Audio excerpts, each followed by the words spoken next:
My dear brothers and sisters in Christ, you will agree with me that the desire for peace is one of the deepest longings of the human heart, both individually and collectively.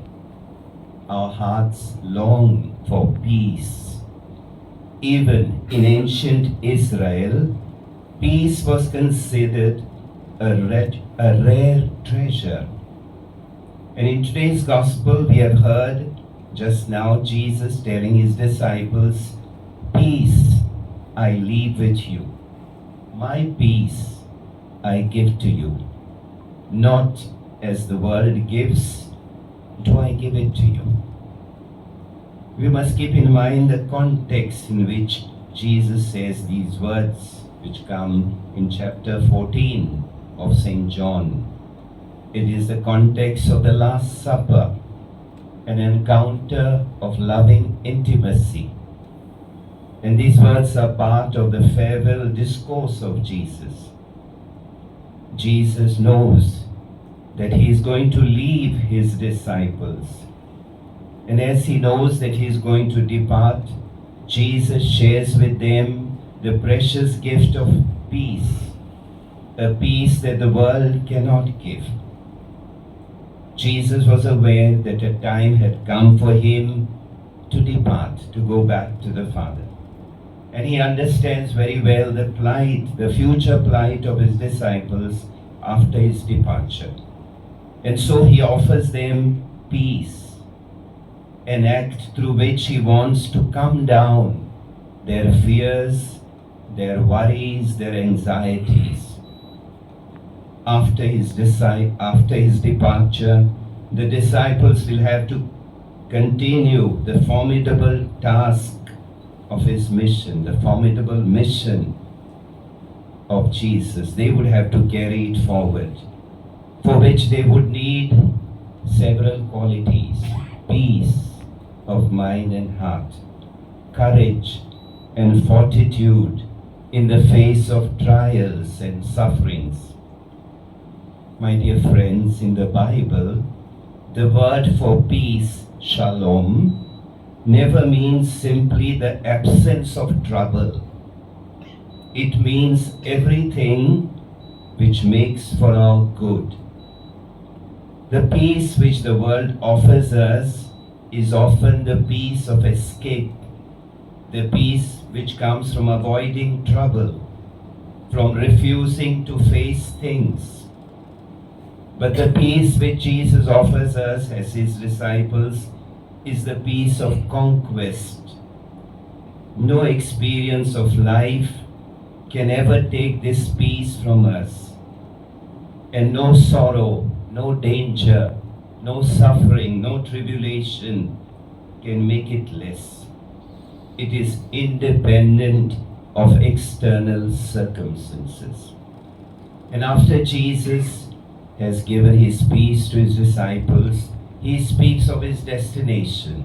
He says, "I'm going away, and if you loved me, you would have rejoiced, because I'm going to the Father, for the Father is greater than I."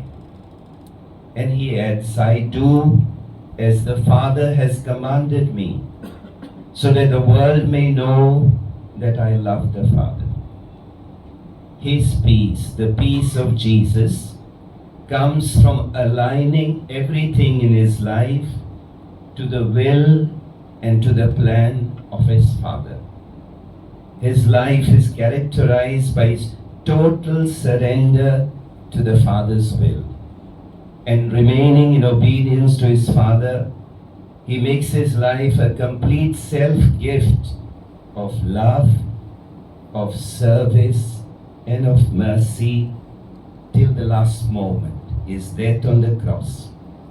And that's why he is the Prince of Peace. When Jesus was born, the angels sang, "Glory to God on high, and peace to his people on earth." At birth, Jesus is the Prince of Peace. In his life, he went about sharing peace. being a channel of peace. And in today's gospel we heard, he tells his disciples, my peace I give you. My peace I leave with you. And after his resurrection, every time he appeared to his disciples, he always said, peace be with you. In chapter 20 of St. John, we read when Jesus comes to meet his disciples and they were together, Thomas was missing. He says, peace be with you. And then he breathes his spirit upon them and says, as the Father has sent me, so I send you to be instruments of peace, to be channels of peace in the midst of all challenges. And when he comes again to meet Thomas, who said, no, I will not believe that he is risen unless I put my finger on the wounds of his hand and unless I put my hand on his side. Jesus could have said, forget Thomas. No, he comes to meet him. He comes to meet each one of us to share his peace. And when he comes to meet Thomas, he says, peace be with you. And that's why Paul, writing to the converts in Ephesus chapter 2, verse 14 in his letter, he says, Jesus is the peace between us. My dear friends, the life and the ministry of the first disciples, as we have heard even today in the Acts of the Apostles, reminds us that peace remains with us, even in the midst of troubles and sufferings. We see this beautifully exemplified in the lives of the disciples, especially as reflected in the Acts of the Apostles.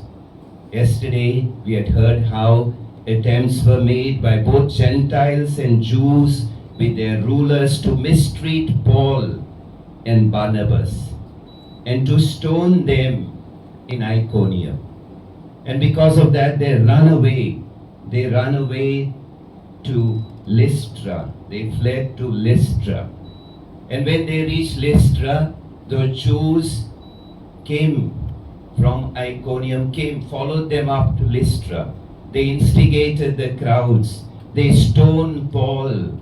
They dragged him out of the city and they left him considered half dead or dead. And yet, we see when the other disciples came around, he gets up, goes out of the city, and he goes with Barnabas from place to place. He rose and entered the city again. In the same city where he was stoned, he enters there and continues proclaiming the gospel.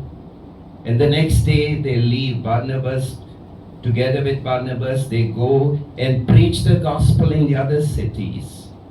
And they go back again to Lystra, where they were stoned.